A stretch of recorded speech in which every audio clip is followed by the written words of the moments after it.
నిర్గమకాండానికి 40 అధ్యాయాలు. 40 అధ్యాయాల్ని 10 భాగాలుగా విభజించి 10 మాటల్లో వాటిని జ్ఞాపకం చేసుకోవడానికి మనం ఇష్టపడ్డాం. మొదటి 2 అధ్యాయాలు ఐగుప్తి బానిసత్వంలో ఉన్నవాళ్ళు, కాబట్టి దానికి ఐగుప్తి బానిసత్వం అని అన్నాం. 3వ అధ్యాయం నుంచి 6వ అధ్యాయం దాకా దేవుడు ఒక నాయకుడిని సిద్ధపరిచి వాళ్ళని విమోచించడానికి పూనుకున్నాడు. దానికి మనం హీరో సిద్ధం అని అన్నాం. 7వ అధ్యాయం నుంచి 11వ అధ్యాయం దాకా ఆ నాయకుడిని దేవుడు ఫరో దగ్గరికి పంపించి ఫరోని ఆయన రెచ్చగొట్టాడు, ఫరోని ఆయన కవ్వించాడు, ఫరోని ఎదిరించాడు. దాన్నే మనం ఫరోతో యుద్ధం అన్నాం. 12వ అధ్యాయంలో చివరి తెగులు తొలిచూలు యొక్క చావు, అది మనం చూసాం. దాన్ని తొలిచూలు మరణం అని అంటాం. ఇక 13వ అధ్యాయం నుంచి 18వ అధ్యాయం దాకా అరణ్య ప్రయాణంలో దేవుడు వాళ్ళకి తోడుగా ఉండటం, అద్భుతాలు చేయటం, ఆశ్చర్యాలు చేయటం, వీటినన్నిటినీ క్రోడీకరించి మనము అరణ్యంలో భోజనం అని పెట్టుకున్నాం. 19 నుంచి 25 దాకా సీనాయి కొండ దగ్గరికి వచ్చిన తర్వాత భార్యాభర్తల మధ్యన ఉండేటువంటి బంధంలాగా దేవుడు ఇశ్రాయేలీల్ని తన దగ్గరికి తీసుకొని, మీరు నాకు ప్రజలుగా ఉండండి, నేను మీకు దేవుడిగా ఉంటాను, నేను పరిశుద్ధుడిని కాబట్టి మీరు కూడా పరిశుద్ధుడిగా ఉండండి అని 613 ఆజ్ఞలు వాళ్ళకి ఇవ్వటం జరిగింది. దాన్ని సీనాయి బంధం అని అన్నాను. 25వ అధ్యాయం నుంచి 31వ అధ్యాయం దాకా దేవుడు మరి మనం కలుసుకోవాలి కదా అని ఒక స్థలాన్ని, ఒక ప్రత్యేకమైనటువంటి ప్రదేశాన్ని తాను కలుసుకోవడానికని ఒక గుడారాన్ని నిర్మించమని అడిగాడు. అది ఎన్ని అడుగులు వెడల్పు ఉండాలి, ఎన్ని అడుగులు ఎత్తుండాలి, ఎన్ని అడుగులు పొడవు ఉండాలి, నోటితో చెప్పడమే కాకుండా మోషేని పరలోకపు దర్శనం ఇచ్చి పరలోకంలో ఉన్నటువంటి ఆ ప్రత్యక్ష గుడార రూపాన్ని చూపించాడు. దాన్నే మనం ప్రత్యక్ష గుడార రూపం అన్నాను. ఇంత చేసినప్పుడు కూడా 32వ అధ్యాయంలో తొలి ఆజ్ఞను ఉల్లంఘించి బంగారు దూడతో పాపం చేశారు. ఇక 33వ అధ్యాయం నుంచి 39వ అధ్యాయం దాకా ప్రత్యక్ష గుడార నిర్మాణం పూర్తయింది.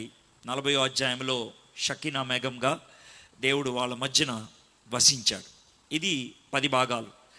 మొదటిది ఐగుప్తి బానిసత్వం, 2వది హీరో సిద్ధం, 3వది ఫరోతో యుద్ధం, 4వది తొలిచూలు మరణం, 5వది అరణ్యములో భోజనం, 6వది సీనాయి బంధం, 7వది ప్రత్యక్ష గుడార రూపం, 8వది బంగారు దూడతో పాపం, 9వది ప్రత్యక్ష గుడార నిర్మాణం, 10వది షకీనా మేఘం. సో ఇది 40 అధ్యాయాల పరిచయం.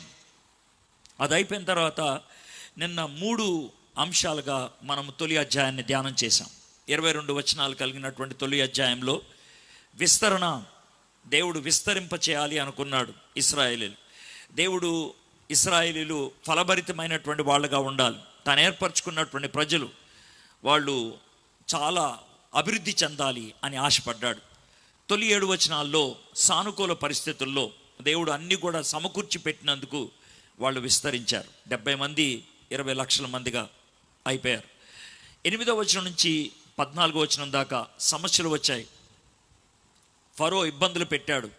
అలాంటి సమస్యల్లో కూడా దేవుడు వాళ్ళకు తోడుగా ఉండటం బట్టి వాళ్ళు విస్తరించారు. మొదటిది సానుకూల పరిస్థితుల్లో విస్తరణ, 2వది సమస్యల్లో విస్తరణ. ఇక 3వది 15వ వచనం నుంచి 22వ వచనం దాకా 2 వ్యక్తులు సమర్పించుకున్నారు, పూయా సిప్పోరా అని. వాళ్ళిద్దరి యొక్క సమర్పణ ద్వారా దేవుడు విస్తరింపజేశాడు. అదే మన యొక్క 3వ అంశం, సమర్పణ ద్వారా విస్తరణ. ఇది మొదటి అధ్యాయం. ఈ మొదటి అధ్యాయంలోనే చొచ్చుకుపోయి ఉంటుంది 2వ అధ్యాయం.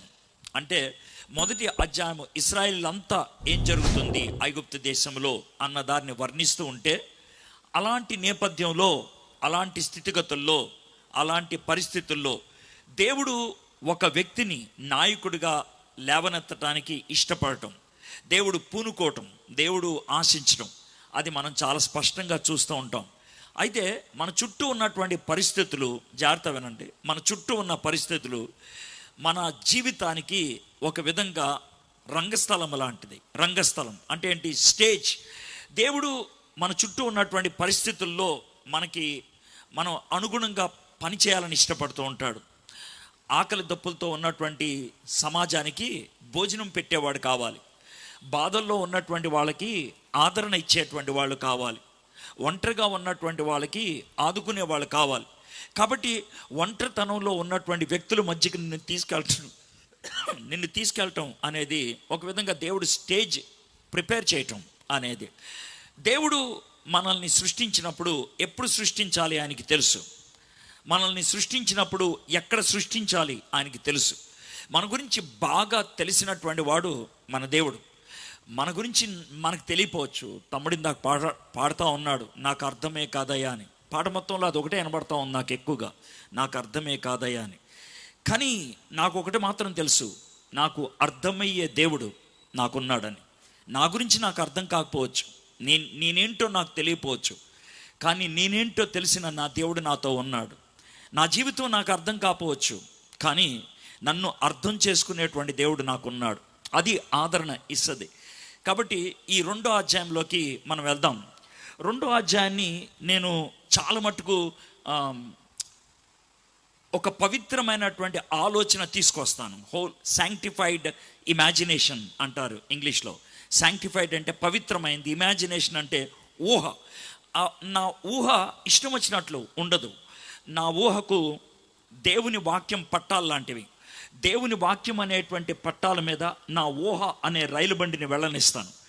కాబట్టి ఆ రైలు బండి వెళ్తూ ఉన్నప్పుడు ఈ వచనాల్లో 25 వచనాల్లో ఉన్నటువంటి విషయాన్ని మనం అర్థం చేసుకోవడానికి ప్రయత్నం చేద్దాం.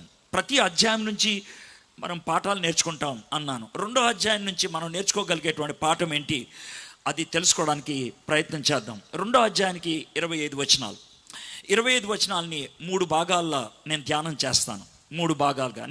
నిన్న ఏ విధంగా చెప్పానో ఈరోజు కూడా అదే విధంగా చెప్తున్నాను. కాబట్టి చాలా సులభతరంగా మీకు జ్ఞాపకం ఉంటుంది. ఎంతకాలమైనా సరే ఈ మాటలు మీకు గుర్తుంటుంది. ఈ స్టోరీ మీకు జ్ఞాపకం ఉండాలి. మొదటి 10 వచనాల్లో మోషే యొక్క బాల్యములో అద్భుతంగా ఆశ్చర్యంగా పనిచేసిన 3 స్త్రీలు. మోషే బాల్యములో అద్భుతంగా ఆశ్చర్యంగా పనిచేసిన 3 స్త్రీలు. అది మొదటి 10 వచనాల్లో చూస్తాం. 11వ వచనం నుంచి 22వ వచనంలో మోషే యవ్వనములో బాధల్లో ఉన్నప్పుడు ఆదుకున్న ఓ కుటుంబం. మోషే యవ్వనములో బాధల్లో ఉన్నప్పుడు ఆదుకున్న ఓ కుటుంబం. ఇది 11వ వచనం నుంచి 22వ వచనం. 23 నుంచి 25 దాకా ఇశ్రాయేలీలు అనాథులుగా ఉన్నప్పుడు, ఇశ్రాయేలీలు భారములో ఇరుక్కుపోయి ఉన్నప్పుడు వాళ్ళను కలుసుకున్న యెహోవా. ఇది 25 వచనాలు 3 భాగాలుగా మనం చూస్తాం. మొదటి 10 వచనాలు ఎక్కువసేపు ధ్యానం చేస్తాను నేను, కాబట్టి మీరు టెన్షన్ పడద్దు. మొదటి 10 వచనాలకే చాలా టైం పట్టింది, తర్వాత ఏమైపోతుందో అని. ఆ తర్వాత కొంచెం వేగంగా వెళ్తాం. మొదటి 10 వచనాల్లో ఎక్కువ నాకు పాఠాలు లభ్యమవుతాయి అని అనిపించింది. అయితే నేను కొన్ని విషయాలు మీకు ముందు చెప్పాలి. నిర్గమాకాండాన్ని మోషే రాశాడు. నిర్గమాకాండాన్ని పరిశుద్ధాత్ముడు రాయించాడు. కాబట్టి నిర్గమాకాండానికి 2 రచయితలు, పక్కపక్కన కూర్చున్న రచయితలు. ఒక రచయిత మనకి కంటికి కనబడే మోషే, ఇంకొక రచయిత మన కంటికి కనబడినటువంటి పరిశుద్ధాత్ముడి యొక్క ప్రేరణలో మోషే రాశాడు. ప్రేరణ లేకపోతే పరిశుద్ధాత్ముడి యొక్క ఆవేశము, దైవావేశము అన్న దానికి అర్థం ఏంటో మీకు చెప్తాను. మా చిన్నప్పుడు మా 2వ అన్నయ్య రేడియోలు బాగు చేసేవాడు. మా ఇంట్లో చాలా పాడైపోయిన రేడియోలు ఉండేవి. అయితే ఆ రేడియోకి అప్పట్లో స్పీకర్ ఉండేది. ఆ స్పీకర్ మధ్యలో చిన్న అయస్కాంతం ఉండేది, మ్యాగ్నెట్ ఉండేది. వాటితో నేను ఆడుకునేవాడిని చాలాసార్లు. నేను ఆడేటువంటి ఒక విచిత్రమైన ఆట ఏంటనంటే, ఎప్పుడు ఆడేది అయస్కాంతాన్ని ఒక కాగితంలో పెట్టేసి మట్టిలో ఇలాగా కాగితాన్ని నడిపిస్తే ఆ మట్టిలో ఉన్నటువంటి ఇనప ముక్కలు, చిన్న ముక్కలు ఈ కాగితానికి అతుక్కుంటాయి. అవి డ్యాన్స్ వేస్తున్నట్లు అనిపిస్తాయి. చిన్న ముక్కలు బాగా అనిపిస్తుంది. అయితే తర్వాత నేను గమనించేది ఏంటనంటే, ఆ చిన్న ముక్కలు ఒకదానికి ఒకటి కలిపితే సూదిగా అతుక్కొని వెళ్ళిపోతూ ఉంటాయి. అవి ఇనప ముక్కలే, కానీ అయస్కాంతం యొక్క ప్రభావంలో ఉన్నాయి కాబట్టి ఆ ఇనప ముక్కలు అయస్కాంతంలాగా పనిచేస్తూ ఉంటాయి. ఆ అయస్కాంతం ఉన్నంతసేపు ఈ ఇనప ముక్కలకు కూడా ఆకర్షించుకునేటువంటి శక్తి ఉంటుంది. ఇందులో అయస్కాంతం పరిశుద్ధాత్ముడైతే ఆ ఇనప ముక్క మోషే. పరిశుద్ధాత్మని యొక్క ప్రేరణలో, పరిశుద్ధాత్మని యొక్క నీడలో మోషే రాస్తూ ఉన్నాడు కాబట్టి ఖచ్చితంగా మోషే రాయాలదలుచుకుందే రాస్తాడు, పరిశుద్ధాత్ముడు రాయమన్నదే రాస్తాడు. కాబట్టి వాళ్ళిద్దరి మధ్యన కొన్ని సందర్భాల్లో చిన్నపాటి ఘర్షణ అంటే కొట్లాట అని కాదు, కొంచెం అర్థం కానిది, కొంచెం ఎలా రాయాలి దీన్ని అని మోషే అడగటం, పరిశుద్ధాత్ముడు తనకు సహాయం చేయటం జరుగుతూ ఉండొచ్చు. ఆ విధంగా దేవుని యొక్క ప్రేరణలో, పరిశుద్ధాత్మని యొక్క ప్రేరణలో నిర్గమాకాండాన్ని మోషే రాశాడు. అయితే నిర్గమాకాండం 2వ అధ్యాయం దేని గురించి? మోషే పుట్టుక నుంచి 80వ సంవత్సరం దాకా జరిగిన విషయాలు. 80 ఏళ్లలో ఏం జరిగిందో 25 వచనాల్లో రాశారు. మోషే పుట్టాడు, 2వ వచనంలో ఆయన చివరికి వచ్చేప్పటికి దేవుణ్ణి కలుసుకునే వయసుకు వచ్చాడు, అప్పుడు 80 ఏళ్ళు. 10వ వచనంకి వచ్చేప్పటికి బాల్యము, 11వ వచనంకి వచ్చేప్పటికి మోషేకి 40 ఏళ్ళు. మీకు వివరణగా చెప్తున్నాను. 80 ఏళ్లలో ఏం జరిగిందో 25 వచనాల్లో మనకి ఇచ్చారు. సో దాన్ని మనం ఆలోచించుకుంటూ ధ్యానం చేస్తూ వెళ్ళాలి. సరే, మోషే పెన్ను తీసుకొని ఉంటాడు, రాయటం మొదలు పెడుతూ ఉంటాడు, రాస్తూ ఉన్నాడు. లేవి వంశస్థుడు ఒకడు వెళ్ళి, లేవి వంశస్థుడు ఒకడేంటి? మా నాన్న పేరు తెలుసు కదా, మా నాన్న పేరు అమ్రామ్, నేను రాస్తాను మా నాన్న పేరు. వద్దు మోషే, మీ నాన్న పేరు రాయొద్దు, లేవి వంశస్థుడు ఒకడు అని రాయ్. సర్లే, నువ్వు చెప్పేదేంటో నాకు అర్థం కాదు. లేవి వంశస్థుడు ఒకడు వెళ్ళి లేవి కుమార్తెను వివాహం చేసుకొను. లేవి కుమార్తె ఏంటి? మా అమ్మ పేరు నాకు తెలుసు, ఎక్కువ బాదు, రాయొద్దా మా అమ్మ పేరు? రాయొద్దు. అదేంటి, ఇందాకే 2 పేర్లు రాయిపించావు కదా, పూయా షిఫ్రా అని, మరి మా అమ్మ నాన్న పేరు ఎందుకు రాయవు? అంటే మా అమ్మ నాన్న కంటే వాళ్ళు గొప్పవాళ్ళ? మా అమ్మ నాన్నోళ్ళు వాళ్ళకంటే చేతకాని వాళ్ళ, పనికిరాని వాళ్ళ? వాళ్ళ పేర్లు దీంట్లో రాయకూడదా? నువ్వు రాస్తావు, మీ అమ్మ పేరు రాస్తావు, మీ నాన్న పేరు రాస్తావు, కానీ ఇక్కడ మాత్రం వద్దు. ఎందుకొద్దు? ఎందుకొద్దంటే ఈ అధ్యాయంలో నీ పేరు తప్పించి ఇంకెవరిది కనబడకూడదు. ఈ భాగంలో నువ్వు హీరోవి, దేవుడు ఏర్పరచుకుంటుంది నిన్నే, నిన్ను తప్పించి ఇంకెవరో చూడకూడదు, నిన్ను తప్పించి ఇంకెవరో అర్థం చేసుకోకూడదు. ఆ కన్ఫ్యూషన్ ఉండకుండా ఉండాలంటే, ఆ గందరగోళం ఉండకుండా ఉండాలంటే చాలామంది పేర్లు దీంట్లో పెట్టడానికి నేను ఇష్టపడట్లేదు. నీకు అర్థమైందా? లేవి వంశస్థుడు ఒకడు అని రాయ్, లేవి కుమార్తెను అని ఒకటి రాయ్. మళ్ళీ ఇంకెందుకు రాయమంటున్నాను తెలుసా?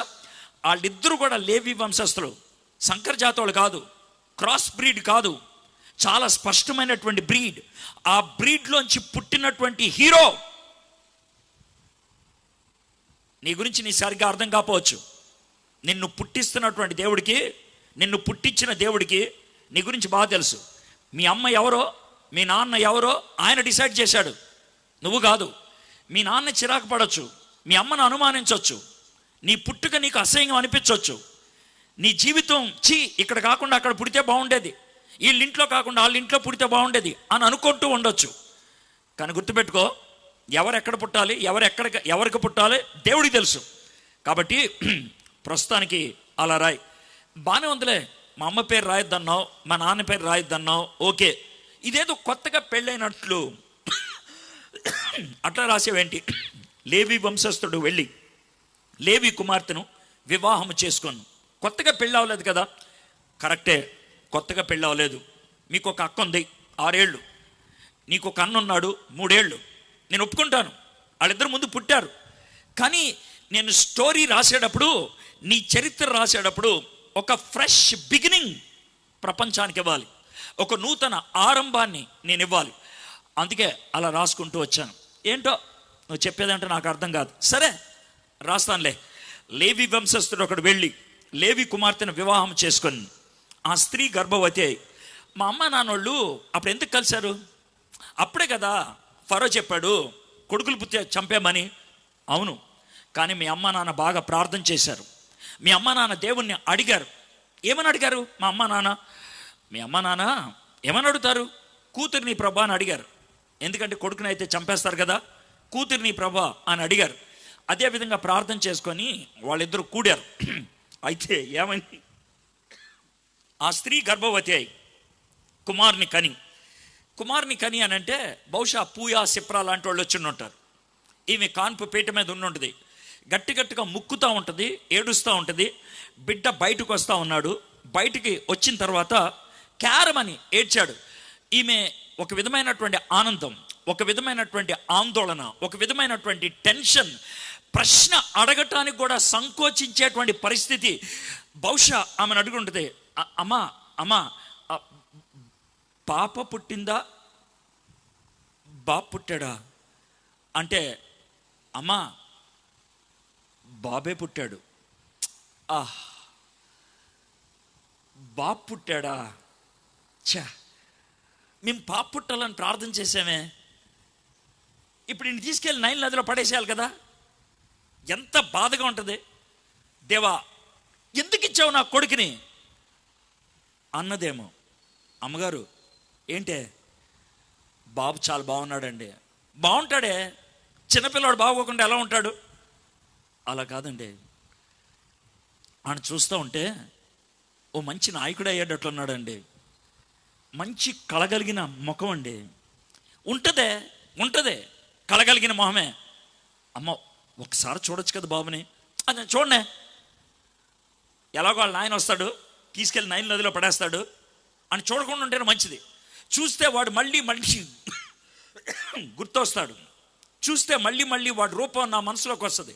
నేను తట్టుకోలేను, వద్దు అని తీసేయి. కాదమ్మా, నా మాట వినండి ఒక్కసారి.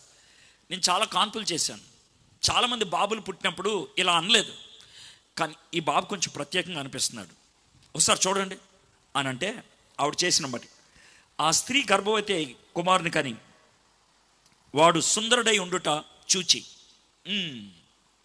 చూసింది. నిజమే, నువ్వు చెప్పినట్లు చాలా సుందరంగా ఉన్నాడు. మోషే పుట్టినప్పుడు చాలా సుందరంగా ఉన్నాడని బైబిల్లో 3 సార్లు రాశారు. ఒకసారి కాదు, 3 సార్లు. రెండోది అపోస్తల కార్యములు 7వ అధ్యాయంలో రాశారు. మూడోది హిబ్రీలకు రాసిన పత్రిక 11వ అధ్యాయంలో రాశారు. హిబ్రీ 11:23. మోషే పుట్టినప్పుడు అతని తల్లిదండ్రులు ఆ శిశువు సుందరుడై ఉండట చూచి విశ్వాసమును బట్టి రాజు ఆజ్ఞకు భయపడక 3 మాసములు అతన్ని దాచిరి. అపోస్తల కార్యములు 7వ అధ్యాయం 20వ వచనం. ఆ కాలముందు మోషే పుట్టెను, అతడు దివ్య సుందరుడై తన తండ్రి ఇంట 3 నెలలు పెంచబడెను. బాబు చాలా సుందరుడు అన్న మాటకి చాలా గంభీరమైన అర్థం ఉంది హిబ్రూ భాషలో. సుందరుడు అంటే అందగాడు అని కాదు, సుందరుడు అంటే కళగలిగిన వాడు. సుందరుడు అంటే నాయకపు లక్షణాలు తన యొక్క ముఖ కవళికలో ఉట్టిపడుతున్నాయి, అంటే కనబడుతున్నాయి. వీడిని చూడంగానే వీడొక హీరో అవుతాడు, వీడిని చూడంగానే వీడొక నాయకుడు అవుతాడు. అది ఆ తల్లికి అనిపించింది. ఆ తల్లి అనుంటుంది, ఇవి నుంచుతానే అమ్మగారు, మీరు అనుకుంటే సరిపోదు, అయ్యగారిని ఒప్పించాలి కదా. అవునే, కొంచెం నువ్వు కూడా ప్రార్థన చేయి, నేను ప్రార్థన చేస్తాను. ఈలోగా అమ్రామ్ గదిలోకి వచ్చి ఉంటాడు. అమ్రామ్ గదిలోకి వచ్చి, అమ్మా ఎకోబాదు ఎలా అయింది?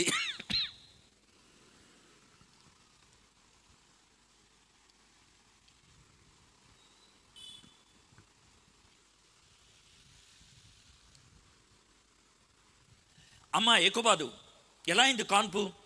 ఏమండి బాగానే అయిందండి, చాలా సులభంగానే అయిపోయింది. మరి బాబా ఏమండి, పాపే పుట్టింది, బాబే పుట్టాడు. చా, బాబు పుట్టాడా? నేను అందుకే నీతో ఆ రోజు చెప్పాను, మన ఇద్దరం కలవద్దు, కలిస్తే బాబు పుడితే వాడిని చేతులారా చంపేయాలి అని. ఇప్పుడు చూడు ఏమండి, ఇంకేంటి విషయాలు? అది కాదండి, బాబును ఒకసారి చూడండి, చాలా అందంగా ఉన్నాడు. ఉంటాడే, ఏ తల్లికైనా కొడుకు ముద్దుగానే అనిపిస్తాడు. అది కాదండి,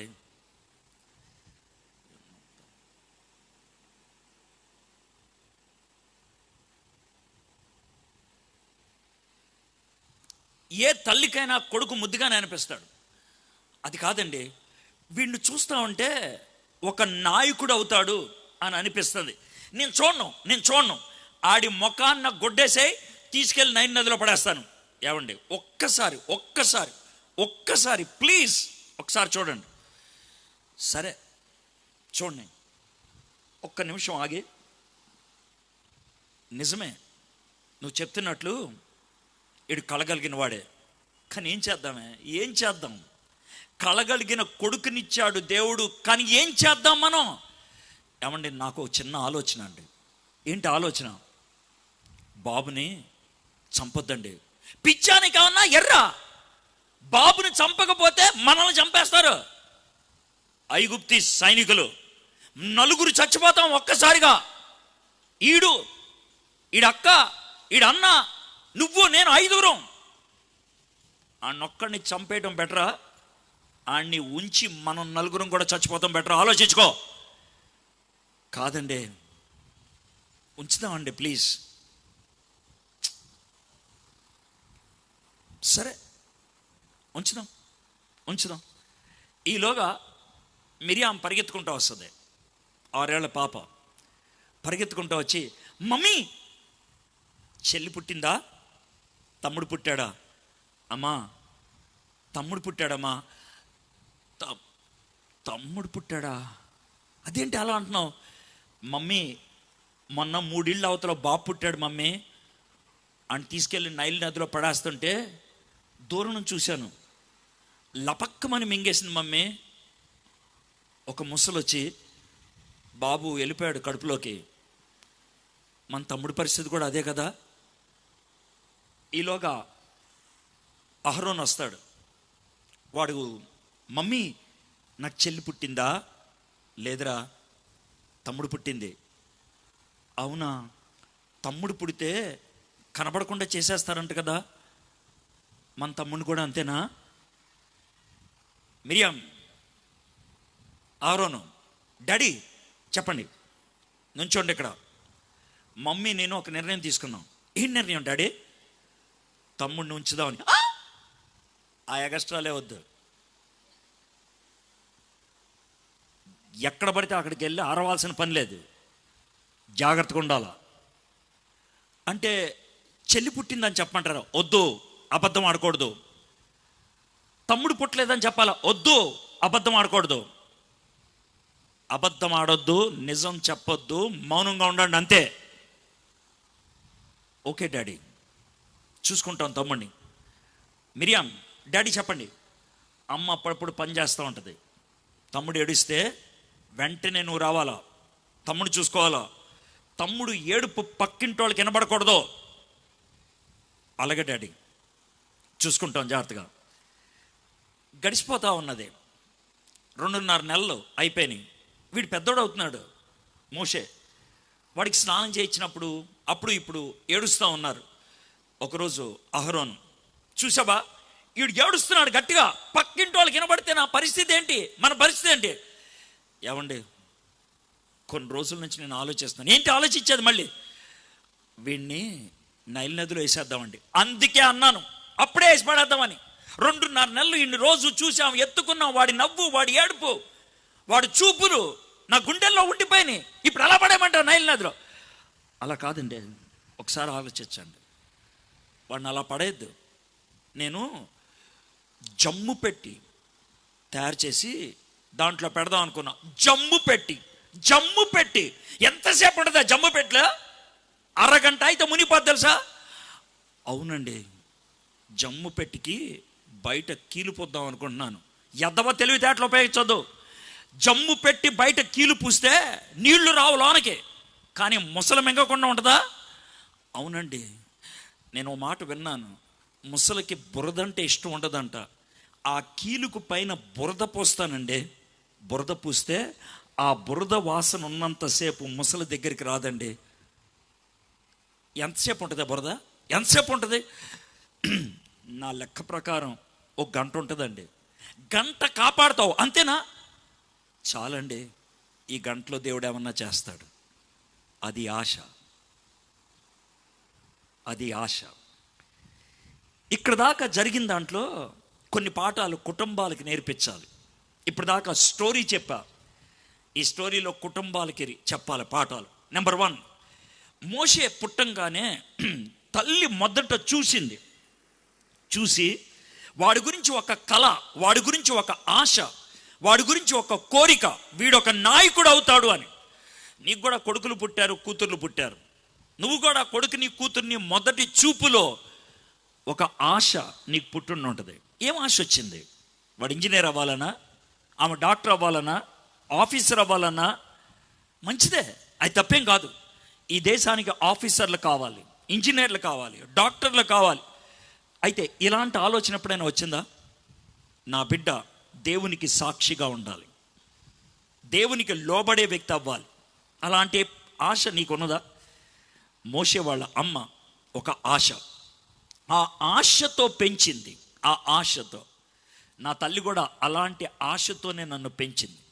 నేను ఎప్పుడు ఈ విధంగా ఆలోచిస్తాను. నేను ఈ స్థాయిలో నేను పరిచయం చేయగలుగుతున్నానంటే నా తల్లిదండ్రులు నన్ను పెంచిన విధానం, నా తల్లిదండ్రులు నా గురించి ప్రార్థించిన విధానం. నేను ఐపీసీ సంఘంలో పుట్టిన వ్యక్తిని. అప్పట్లో కుటుంబ నియంత్రణ ఆపరేషన్ పాపం. అప్పట్లో ఒక్కొక్కరికి 10 మంది, 12 మంది, 14 మంది పిల్లలు ఉండేవాళ్ళు. మా అమ్మ నాన్నకి 6 పిల్లలు. మా మమ్మీ మళ్ళీ గర్భం వచ్చిందని తెలిసినప్పుడు ప్రార్థన చేసింది, ప్రభా 6 పిల్లల్ని కన్నాను, వీళ్ళని పెంచడమే నాకు కష్టం, 7వ వ్యక్తిని నేను ఇంకా పెంచలేను, కాబట్టి నువ్వు తీసేసుకో ప్రభా ప్లీజ్ అని ప్రార్థన చేసింది మా మమ్మీ.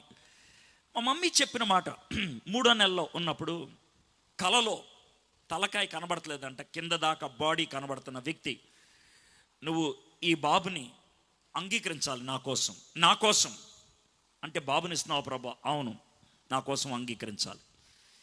మమ్మీ ఒక 3 నెలలు ఆగింది ఆ మాటతో. మళ్ళీ భయం వేసింది, వద్దు ప్రభా వద్దు, ఇప్పుడు నాకు పుట్టినటువంటి వాళ్ళల్లో 4 కొడుకులు ఉన్నారు, 2 కూతుర్లు ఉన్నారు, నీ ఇష్టం, వాళ్ళని ఎవరన్నా ప్రత్యేకించుకో. లేదు. మా 3వ అన్నయ్య, పెద్దక్క, 2 కూడా సిక్ అయ్యారు, చాలా సిక్ అయ్యారు. వాళ్ళు చచ్చిపోయే పరిస్థితికి వచ్చింది. డాక్టర్ గారు వచ్చి, రేపు ఉదయం 5 గంటలు దాటిన తర్వాత వీళ్ళ ప్రాణం ఉంటే నా దగ్గరికి మళ్ళీ రండి, లేకపోతే వదిలేసేయండి అని అన్నారు. ఆ రోజు రాత్రి బాగా ప్రార్థన చేస్తే ఆమెతో ఎవరో చెప్తున్నారంట, నువ్వు నేను ఇస్తానన్న కొడుకుని ఇష్టపూరితంగా అంగీకరిస్తే వీళ్ళిద్దరు నీకు ఇస్తా, లేకపోతే తీసుకుంటా. 4:50కి మా అమ్మ సరే ప్రభా ఒప్పుకుంటున్నాను అన్నది. 5 గంటలకి మా అక్క అన్నయ్య 2 బాగైపోయారు. ఆ తర్వాత కొంతకాలానికి నేను పుట్టాను. నాకు ఎప్పుడు చెప్పలేదు వాళ్ళు. నేను ఇష్టం వచ్చినట్లు జీవించాను. ఇంటర్మీడియట్ తర్వాత తాగుడికి బానిసయ్యాను, డ్రగ్ అడిక్ట్ అయ్యాను. నేను బార్లో డ్యాన్స్ చేయడానికి వెళ్ళేవాడిని, డబ్బులు ఇంట్లో దొంగతనం చేశాను. తర్వాత మార్పు చెందిన కొంతకాలానికి మా మమ్మీ డాడీతో, మమ్మీ నేను బైబిల్ కాలేజ్కి వెళ్తానన్నాను. నోరు మూసుకొని ఇంజనీరింగ్ కాలేజ్కి వెళ్ళాను. ఇంజనీరింగ్ అయిపోయిన తర్వాత అమెరికాలో ఓ పెద్ద యూనివర్సిటీలో నాకు సీట్ ఇచ్చారు. మమ్మీ సీట్ వచ్చింది, ఫ్రీ ఎడ్యుకేషన్ అంట, అమెరికా వెళ్తాను. నిన్ను ఆ విధంగా పంపించే యోగ్యత మాకుంది, ఎవడో ఇచ్చిన డబ్బులతోనో పెరగక్కర్లేదు, ఉద్యోగం చేయి అని అన్నారు. ఉద్యోగం 3 సంవత్సరాలు చేశాను. నేను చాలా పెద్ద స్థాయికి ఎదిగాను. అప్పుడు 2 రాష్ట్రాలు ఒకటిగా ఉండేది. ఎన్టీ రామారావు గారి ప్రభుత్వం. ఆ ప్రభుత్వంలో Andhra assembly speaker G Narayanarao, ఆయన కంపెనీలో నేను పనిచేస్తూ ఉండేవాడిని. చాలా పెద్ద పొజిషన్ నాది. చాలామంది పెద్ద పెద్ద నాయకుల్ని నేను కలుసుకున్నాను. కానీ నాకు తృప్తి ఉండేది కాదు, బాధ ఉండేది. నేను విద్యార్థుల మధ్యన ప్రతి సాయంత్రం కాలేజీకి వెళ్ళి బైబిల్ స్టడీస్ తీసుకునేవాడిని. అలాంటి నేపథ్యంలో నేను మా నాన్నగారికి ఒక ఉత్తరం రాశాను. డాడీ, నా మనస్సాక్షి అయితే పరిచర్య చేయమని చెప్తుంది, కానీ వాక్యం అయితే మీకు లోబడమని చెప్తుంది. ఈ 2 మధ్యన నేను తర్జన అయిపోతున్నాను అని పెద్ద ఉత్తరం రాశాను. ఆ తర్వాత నా పుట్టినరోజు వచ్చింది. ఇంకా 4-5 గంటల్లో నా పుట్టినరోజు వస్తుంది. ఆ సంవత్సరం ఆ పుట్టినరోజున నాకు టెలిగ్రామ్ వచ్చింది. టెలిగ్రామ్ హ్యాపీ బర్త్డే అని ఉంటుంది అనుకున్నాను, కానీ లేదు. కానీ టెలిగ్రామ్లో ఏమని తెలుసా, దేవుడు నిన్ను పరిచర్యకి పిలుస్తుంటే నిన్ను ఆపడానికి ఎవరినరా నేను. చాలా సంతోషం వేసింది, భయం వేసింది. 2 రోజుల తర్వాత నేను అప్పుడు హైదరాబాద్ నుంచి మా ఊరు ఏలూరు వచ్చాను. మమ్మీ, డాడీ ఇలాంటి టెలిగ్రామ్ ఇచ్చారా అంటే, అవునరా, మేమిద్దరం కలిసే ఇచ్చాం. మీ ఇద్దరు కలిసి ఇచ్చారా? అవును. చిరాకు పడ్డారా? లేదు. కోపం వచ్చిందా? లేదు. మరేంటి? నువ్వు పుట్టక ముందే దేవుడు నిన్ను పరిచర్యకి ఏర్పరచుకున్నాడు రా. నువ్వు పుట్టిన 8వ రోజు మేము ఎప్పుడు ఆలోచించలేదు. దేవసాయం గారు అని ఏలూరు ఐపీసీ చర్చ్ పాస్టర్ గారు, ఆయన దగ్గరికి తీసుకెళ్లారు ప్రార్థన చేయడానికి. ఆ రోజు చెప్పా పెట్టకుండా పిఎల్ పరంజ్యోతి గారు వచ్చారు. ఆయన వచ్చినప్పుడు ఆయన చేతుల్లో పెట్టి ప్రార్థన చేయమంటే చేతుల్లో నన్ను పెట్టుకొని అతను చెప్పినటువంటి మాట, ఇతను పౌలులాగా నాయకుల ముందు నిలబడతాడు, అనేక మంది ఈయన మాట వింటారు. ఈ మాటలన్నీ గుర్తు చేసింది. టు బీ ఫ్రాంక్, నాకు అవేమి ఎక్కలేదు.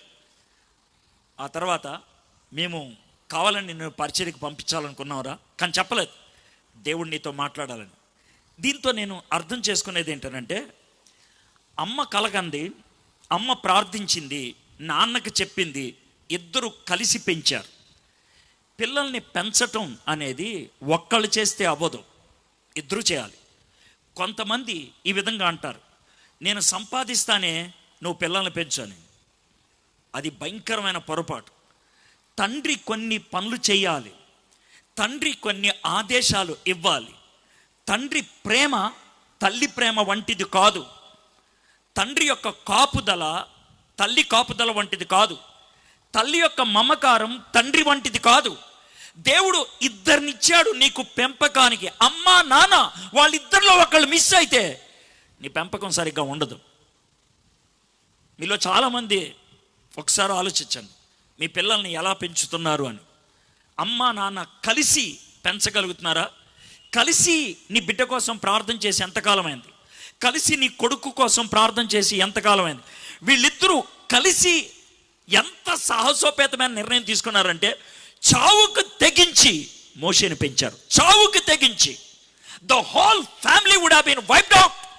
పూర్తి కుటుంబాన్ని నాశనం అయిపోయి ఉండేది, కానీ దేవుడు కాపాడాడు. ప్రార్థన లేకుండా అది అయ్యి ఉండేదా? నీ పెంపకం, నీ కొడుకుని నీ కూతుర్ని ఎలా పెంచుతున్నావు ఒకసారి ఆలోచించండి. ఒకసారి మండపేటలో రవి విన్సెంట్ గారు మీటింగ్ పెట్టినప్పుడు చాలామంది పిల్లలు వస్తే వాళ్ళకి 260 మందికి ఒక చిన్న ప్రశ్న వేశారు. ఆ ప్రశ్న 244 మంది జవాబు ఇచ్చారు. చిన్నపిల్లలు ఒకటే ఒక ప్రశ్న. వాళ్ళని అడిగిన ప్రశ్న ఏంటో తెలుసా? మీ కుటుంబంలో దేవుడు ఏం చేస్తే బాగుంటుంది? మీ కుటుంబంలో దేవుడు ఏం చేస్తే బాగుంటుంది అని 225 మంది ఒకే జవాబు రాశారు, మా అమ్మ నాన్న కొట్టుకోకుండా చేస్తే చాలు అని.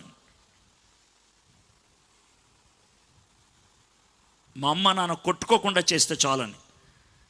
మీ కుటుంబం చాలా మటుకు అలాగే ఉండి ఉంటాయి. మీ కుటుంబాలు అలాగున్నాయేమో. భార్యాభర్తలు ఒక తాటి మీదకి రారు, భార్యాభర్తలు కలిసి ప్రార్థన చేయరు. ఇక పిల్లల్ని ఏ విధంగా పెంచుతారు? మోషే పెంపకానికి తల్లిదండ్రులు కలిశారు, ఒకటయ్యారు, ఒక తాటి మీదకి వచ్చారు. సరే, జమ్ము పెట్టెలో పెట్టింది, కీలు పూసింది, జిగటమన్ను పూసింది, దాన్ని తీసుకెళ్ళి నైల్ నదిలో పెట్టింది. అమ్మా మిరియాం, మమ్మీ ఈరోజు తమ్ముడిని నైల్ నదిలో వేస్తున్నాం. మమ్మీ ఏడవద్దు, దాని వెనకాల ప్లాన్ ఉంది, వేస్తున్నాం. నువ్వు అంత దూరం నుంచొని చూడాలి. నేను నుంచుంటే బాగోదు, డాడీ నుంచుంటే సమస్య అయిపోద్ది. నువ్వే చిన్నదానివి నుంచోవాలి. నేనేం చేయాలి మమ్మీ? నేను చెప్తా, నువ్వు అక్కడ నుంచో. 6 ఏళ్ళ అమ్మాయి, జాగ్రత్త వినండి, 6 ఏళ్ళ అమ్మాయి, 6 years, 1వ క్లాస్ కానీ 2వ క్లాస్ కానీ అంతే. ఆ పాప అక్కడ నుంచొని ఉంది. ఈలోగా జరిగినటువంటి విషయం ఈ విధంగా ఉంటుంది. తర్వాత ఆమె వాడిని దాచలేక వాని కొరకు ఒక జమ్ము పెట్టి తీసుకొని దానికి జిగటమన్నును కీలును పూసి అందులో ఆ పిల్లవాడిని పెట్టి ఏటి ఒడ్డిన జమ్ములో దానిని ఉంచగా వానికేమి సంభవించినో తెలుసుకొనుటకు వాని అక్క దూరముగా నిలిచి ఉండెను. ఇంట్లో పెద్దోళ్ళని, పెద్ద కూతుర్ని, పెద్ద కొడుకుని బాగా భక్తిలో పెంచితే తర్వాత వాళ్ళని పెంచడం చాలా సులభతరం అవుతుంది, చాలా సులభతరం అవుతుంది. ఇక్కడ కూడా జరిగింది అదే. సరే, ఇలా అయిపోయిన తర్వాత ఇప్పుడు నేను కొంచెం ఊహించుకుంటూ మాట్లాడుతూ ఉన్నాను, నన్ను క్షమించాలి నా ఊహలు. అయితే నా ఊహకి ఖచ్చితంగా వాక్యం ఆధారం ఉంటుంది. ఇలాగా బాబుని నైల్ నదిలో పెట్టిన ఒక 5-10 నిమిషాలకి పరలోకంలో ఈ విధంగా సీన్. దేవుడు కూర్చొని, బాబు గాబ్రియల్ ఇట్రా. ప్రభువా చెప్పండి. గాబ్రియల్ నువ్వు వెంటనే ఐగుప్తు దేశానికి వెళ్ళాలయా. వెళ్తానయ్య గారు. ఏం చేయమంటారు? ఏం లేదు. ఆమె తట్టుకోలేక, అబ్బా ఏంటి ఇంత దురదగా ఉంది, కొంచెం పౌడర్ రాయివే. పౌడర్ రాస్తారు, దురద పోదు. ఏమండి అమ్మగారు బాగా ఎర్రగా అయిపోయిందండి వెనకాల. అవునే, ఇప్పుడు ఏం చేయాలో అర్థం కావట్లేదు. వెంటనే నాకు నీళ్ళు రెడీ చేయండి. అమ్మగారు ఇప్పుడు ఈ నీళ్ళతో చేస్తే సరిపోదేమో, మరి ఏం చేయమంటావు? అమ్మగారు ఒకటే మార్గం, నైల్ నదికి వెళ్ళిపోవాలి. అంతేనా? సరే రెడీ చేయండి, టవల్ అన్నీ రెడీ చేయండి, పదండి. వీళ్ళు నైలు నది దగ్గరికి ప్రవాహంలాగా వెళ్తున్నారు. దురద ఎక్కువ అవుతుందేమో, స్పీడ్గా నడుచుకుంటూ వెళ్ళిపోతూ ఉంది రాణిగారి కూతురు. వెళ్తా ఉన్నప్పుడు నైలు నది ఇంకా అంత దూరం ఉండి ఉంటుంది. మళ్ళీ పరలోకంలో సీన్. దేవుడు, గాబ్రియల్ అయ్యగారు త్వరగా రా ఒకసారి ఇటు, నైలు నది దగ్గరికి వెళ్ళాలి నువ్వు. అయ్యగారు వెళ్తాను. నైలు నదిలో ఒక చోట నీకు జమ్ము పెట్టి కనబడతాయి. చూసాను అయ్యగారు, ఎక్కుబాదు ఇందాకే వేశారు. వెరీ గుడ్, చూసావు కదా, వెళ్ళు. దాని కవర్ ఓపెన్ చేయి, ఓపెన్ చేసి రెడీగా ఉండు. నేను ఇప్పుడు ఓకే అని అంటాను ఇక్కడ నుంచి. ఆ మాట అనంగానే అందులో ఒక బాబు ఉంటాడు. ఆ బాబు బొగ్గ గిల్లి లేదా ముడ్డి గిల్లి వచ్చేసాను. నువ్వు ఎంత బాగా గిల్లుతావు అంటే ఆడు గట్టిగా ఏడవాలి ఒక్కసారి. ఓకే అయ్య గారు, ఓకే. వెళ్ళిపోయాడు గాబ్రియల్. వెళ్ళిపోయి అక్కడ నుంచొని ఉంటాడు. ఎక్కడైతే ఈ ఐగుప్తి రాణి ఇలా టర్నింగ్ తీసుకుంటుందో, ఇప్పుడు అనగానే గిల్లంగానే ఆడు ఒక్కసారి గట్టిగా ఏడ్చాడు. ఎవరు పిల్లోడు ఏడుస్తున్నాడే, పిల్లోడు ఏడుస్తున్నాడు, తీసుకురండి. అమ్మగారు నైల్ నదిలో పడిపోయిన పిల్లోడు హిబ్రీలు పిల్లోడు అయి ఉండొచ్చు, పర్లేదు తీసుకురండి. నాకెందుకో ఆడిని చూడాలని అనిపించింది. ఇక బాబుని తీసుకొస్తూ ఉంటారు. ఫరో కుమార్తె స్నానం చేయుటకు ఏటుకు వచనం 5వ వచనం. ఆమె పనికత్తెలు ఏటి ఒడ్డున నడుచుండగా ఆమె నాచులోను ఆ పెట్టెను చూచి తన పనికత్తెను ఒకతని పంపి దాన్ని తెప్పించి తెరచి ఆ పిల్లవాడిని చూచినప్పుడు ఆ పిల్లవాడు ఏడ్చుచుండగా చూచి వాని యందు కనికరించి వీడు హిబ్రీల పిల్లలో ఒకడనెను. ఆమె దగ్గరికి బాబుని తీసుకొని వచ్చారు. ఇట్రా తీసురా, ఇటు తీసురా, తీ కవర్ తీ. ఈడు హిబ్రీడు పిల్లోడే, కానీ అసలు ఒరిజినల్గా ఎలా ఈడు హిబ్రీల పిల్లోడే. మా నాన్న చెప్పాడు పుట్టంగానే ఈయన చంపేమని. ఈడు చాలా పెద్దోడు, వీళ్ళమ్మ నాన్న గర్వం ఈయన్ని పెంచారు, పడేసేయండి మళ్ళీ అలా అనాలి. కానీ అలా అనలేదు ఆమె. చూడంగానే వాడి మీద కనికరం పుట్టింది. అంటే ఎవరు పుట్టించారా కనికరం? దేవుడు. దేవుడు కనికరం పుట్టించే, ఈడు హిబ్రీ పిల్లోడే, ఎంత బాగున్నాడో కదా అనే లోపల అమ్మగారు పరిగెత్తుకుంటూ వచ్చేసింది. ఎవరు? మిరియాం. వయసు ఎంత? వయసు ఎంత? వయసు ఎంత? వయసు ఎంత? 6 ఏళ్ల అమ్మాయిని తర్బీదు చేసి ఆ విధంగా రాణిగారి ముందు కూర్చోపెట్టగలిగినప్పుడు నీ కొడుకు నీ కూతుర్నే చర్చిలో ఎందుకు కూర్చోపెట్టలేకపోతున్నావు చెప్పు. 6 ఏళ్ల అమ్మాయి, 6 ఏళ్ల అమ్మాయి. ఈమె ఎంతగా ట్రైన్ చేసిందంటే సింగిల్ షాట్లో రాణిగారి ముందు ఏం మాట్లాడాలో కరెక్ట్గా అలా మాట్లాడొచ్చి వచ్చేసింది. కానీ నీ కొడుకు కూతురు మాత్రం చర్చిలో కూర్చోరే. మీలో చాలా మంది చర్చిలో వాడిని మౌనంగా కూర్చోబెడతానికి మొబైల్ ఇచ్చేస్తే ఇక్కడ అద్భుతమైన వాక్యం చెప్తుంటే వాడు దరిద్రమైన వీడియోలు చూస్తూ ఉంటాడు. కాదంటారా? చెప్పు, ఎందుకు పెంచలేవు నీ కొడుకు నీ కూతుర్ని భక్తిలో? ఎందుకు పెంచలేవు? ఎందుకు టైం ఇవ్వలేవు? పిల్లల పుట్టక ముందు ప్రార్థన చేసావే, నా కొడుకు ప్రభా కూతురి ప్రభా అని. పుట్టిన తర్వాత వాళ్ళని రోడ్డు మీద గంగిరెద్దు వదిలేసినట్లు వదిలేసావే. అదా పెంపకం? మిరియాం 6 ఏళ్ల అమ్మాయి ఎంత గంభీరంగా ప్రవర్తించిందో. అమ్మగారు ఏంటే ఈ బాబు అనకూడదు, బాబంటే డౌట్ వచ్చేస్తుంది. ఈ పిల్లోడికి మా ఊర్లో చాలామందికి పిల్లలు పుట్టేశారు, చచ్చిపోయారు. వాళ్ళు పాలిస్తారు. ఎవరినన్నా ఒక పన్నమ్మాయిని తీసురానా? మనసులో ఎంత కుంగిపోయిన ఉండదో. ఈ పిల్లోడు అన్నది ఎవరినో తెలుసా? తమ్ముణ్ణి. ఒక పన్నమ్మాయిని తీసురానా అన్నది ఎవరినో తెలుసా? వాళ్ళ అమ్మని. కానీ ట్రైనింగ్ పర్ఫెక్ట్ డైలాగ్ రాణిగారి ముందు. చైల్డ్ ఆర్టిస్ట్ బెస్ట్ అని ఆస్కర్ అవార్డు ఇవ్వాలి మిరియాంకి. అంత గొప్పగా నటించింది. సింగిల్ టేక్లో, రీటేక్ లేవు, సింగిల్ టేక్లో. అది పెంపకం అంటే. నీ పిల్లల్ని ఆ విధంగా పెంచగలిగవా?